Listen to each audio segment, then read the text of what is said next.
Bus ప్రయాణాన్ని మహిళలకు ఉచితం చేశారు. మెట్రోను ఖాళీ చేశారు.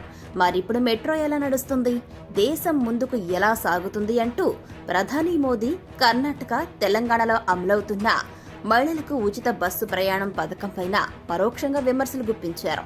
ఈ పథకం వల్ల ట్రాఫిక్ కు, పర్యావరణానికి తీవ్ర ఇబ్బందులు కలుగుతాయని వ్యాఖ్యానించారాయన.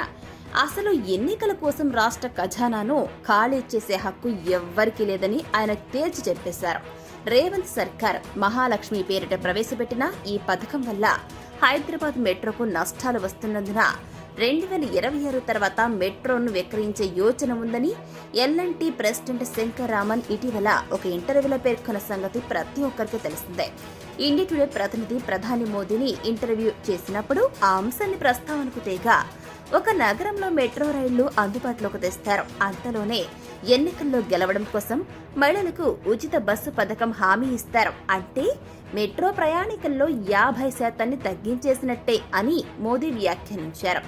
ఢిల్లీలో ఈ పథకాన్ని ఆమ్ ఆద్మీ పార్టీ సర్కారు 2019 నుంచి అమలు చేస్తుంది. అటు ఆంధ్రప్రదేశ్లో కూడా ఎన్నికల సందర్భంగా తెలుగుదేశం పార్టీ ఇచ్చిన సూపర్ 6 హామీల్లోని మహాశక్తి కింద ఈ పథకం కూడా ఉండడం గమనార్హం.